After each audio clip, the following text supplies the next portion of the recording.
Überhaupt, was ist Ein anderes Glas, ein zweites Glas Rotwein und noch zwei. Österreich ist mittlerweile die Nummer 1 in den Weltnachrichten. Auch die Finanzmärkte schon angespannt auf den Wahlausgang am Da sind Sie Sonntag. wirklich unfair. Bei den Grünen. Da sind Sie, Sie waren nie ein Grüner, Sie waren nie Freimaurer, Sie waren nie Kommunist. Ja, ich weiß schon, Sie waren gar nichts. Und jetzt noch 4 Glas Bier, damit ich das ertragen kann, was der Kandidat Norbert Hofer vor den internationalen Medien abgeliefert hat. Ein Schaden. Aber beurteilen Sie selbst. Die KPÖ unterstützt Van der Bellen. Ja, die KPÖ.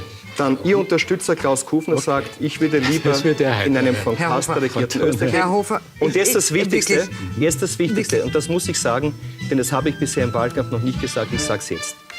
Ein Buch von jemandem, der Generaldirektor für öffentliche Sicherheit war in Österreich.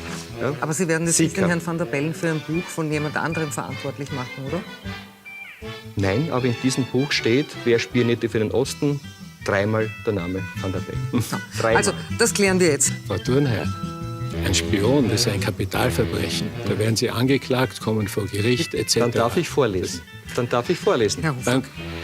Im Buch Mein Protokoll von Michael Zicker stellt Alexander van der Bellen im Kapitel Wer spionierte für den Osten zweimal namentlich auf. Er soll gemeinsam mit Peter Pilz, der damals noch ein strammer Angehöriger der Gruppe revolutionärer Marxisten war, und einem Wissenschaftler, der laut einem Stasi-Überläufer ein informeller Mitarbeiter der Stasi mit dem Decknamen Emsig gewesen sein soll, wissenschaftliche Forschungen im Bereich der Rüstung gemacht haben. Und dann schreibt Zicker, in diesem Zusammenhang sollen laut ihm bei Staatspolizei und Abwehr die Alarmglocken geschrillt haben. Das ist Michael das- Zicker, nicht irgendwer. Das ist das Mieseste, was ich seit langem Das erlebt ist die Wahrheit. habe.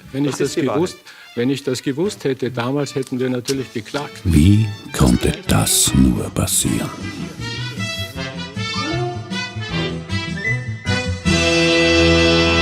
Ich begrüße bei mir im Studio einmal von der Zeitung Österreich Isabel Daniel, schönen guten Abend, und vom Standard Gerald John, schönen guten Abend. Während das Duell ja gelaufen ist, waren bei uns im ORF-Zentrum, Sie waren auch unten, ganz viele internationale Journalisten, Medienvertreter, so viele wie überhaupt noch nie, so wie auch diese Bundespräsidenten der Wahl ja international im Fokus steht wie noch nie. Das Duell dauerte keine 10 Minuten, da ging es schon mal um die Nazis, es endete, da ging es um Adolf Hitler und dazwischen dann eben um Kommunisten und Spione. Was glauben Sie, wird das mit Österreich machen?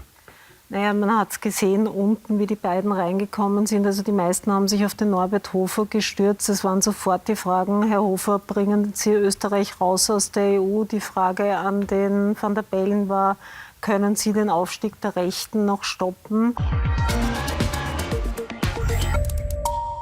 Referendum in Italy, they'll also be voting across the Dolomites in a do-over of the presidential poll that Austria's Green candidate Alexander Van der Bellen won last time round by just 31,000 votes. Van der Bellen beating Norbert Hofer, a gun-loving anti-Islam populist representing the FPÖ, the Freedom Party, founded by ex-Nazis in the 1950s. Van der Bellen, a 72-year-old professor born during World War II, to a Russian father and an Estonian mother who had fled Stalinism. Let me ask you, Frédéric Attal, when you look at these 2 votes taking place on Sunday, how significant are they for Europe as a whole? Well, I think the danger is not, of course, the referendum in Italy. I think the danger... Let's talk about Europe, because there's a lot coming up. Italian referendum this Sunday, Austrian presidential election. We just got the news out of France that Hollande is not running, though he was at like 3% in the polls, so it's not a huge deal. But how do you think about these sort of developments ahead in Europe? Yes, I think that what a lot of people in the market sees is they see 2 points on what they think could be a wave. The 2 points are the Brexit and Trump's election. And so we are looking at, the market, I think, is looking for the 3rd point. Where is it going to be? And we think it's going to be in Europe. It's likely, and the polls suggest, that the far-right candidate, which would be the first time a far-right candidate heads a European country, is president of a European country since the end of World War II. This would be that 3rd populist point. So this is the sleeper, because almost, most of the talk is about Italy on Sunday, but you think the real story is what could happen in Austria.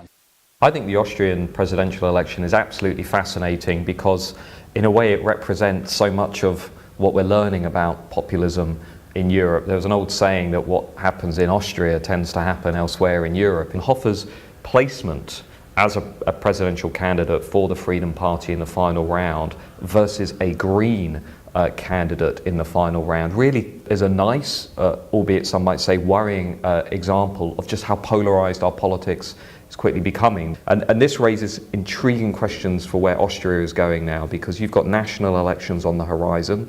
The Austrian Freedom Party is polling, the last time I checked, at #1 in the opinion polls, and it's building links with groups that you wouldn't perhaps expect it to be building links with. Das wird da morgen in den Zeitungen stehen. Naja, das Nazi-Thema wird wahrscheinlich kommen. Die problematische Vergangenheitsbewältigung Österreichs, was ja insgesamt so nicht stimmt, aber was nicht nur ein Klischee ist, weil für Teile der FPÖ stimmt es natürlich. Da gibt es zum Teil eine schlampige Abgrenzung, das muss man einfach sagen.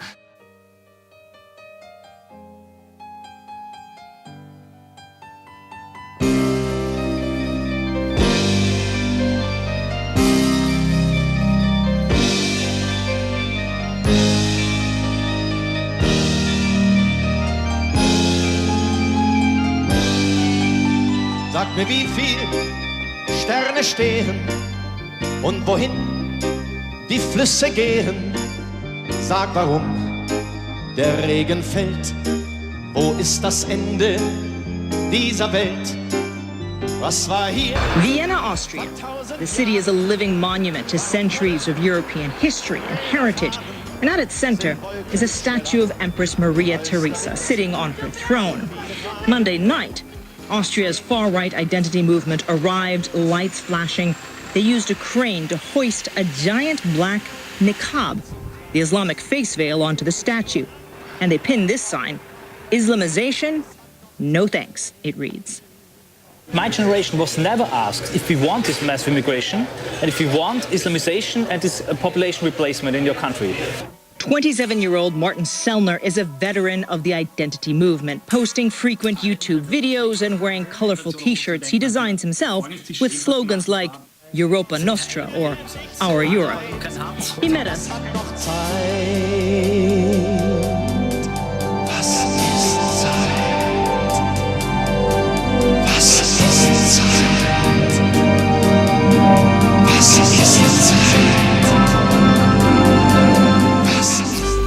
In Österreich wird am Sonntag gewählt. Es wird aber nicht nur ein Präsident gewählt, es wird darüber entschieden, ob ein bestimmter Stil von Wahlkampf tatsächlich Erfolg hat. Es ist ein Wahlkampfstil, der hier von der FPÖ und von ihrem Kandidaten Norbert Hofer betrieben wird, der frech ist, der dreist ist, der lügnerisch ist, der diffamiert. Er folgt dem alten Motto: Verleumde nur dreist, es bleibt immer irgendetwas hängen. Semper aliquiteret, haben die Lateiner gesagt. Semper aliquiteret, in diesem Fall die Beleidigungen und Diffamierungen, die man über den Kandidaten Alexander van der Bellen äußert. Da wird gesagt, er sei ein Kommunist gewesen, da wird gesagt, er sei ja ein todkranker Mann, da wird gesagt, er sei ja schon irgendwie ein bisschen senil, vergesslich, und das wird so lange wiederholt, bis er sich tatsächlich hineinfrisst in die Gesellschaft. Es ist ein Wahlkampf, der extrem ungut ist, und am Sonntag wird auch darüber entschieden, ob tatsächlich mit so einem Wahlkampf ein Sieg zu erringen ist. Wenn es tatsächlich Erfolg hat, wird ein solcher Wahlkampfstil Kinder kriegen. Der Kandidat der FPÖ, der Präsidentschaftskandidat Norbert Hofer, tritt so auf, wie man es vom Wolf im Märchen von den 7 Geißlein kennt. Er legt die weiße Pfote ins Fenster und tut so, als wäre er völlig harmlos. Tatsächlich ist er ein scharfer Rechter, einer, der mit äußerst unangenehmen Äußerungen aufgefallen ist, einer, der Österreich als Präsident nicht gut tun wird. Er täuscht den sanftpfötigen Politiker vor, der überhaupt nicht aggressiv ist und der doch voller aggressiver Politik steckt. Es ist himmelschreiend. Ein Stundenschlag, 1000 Jahre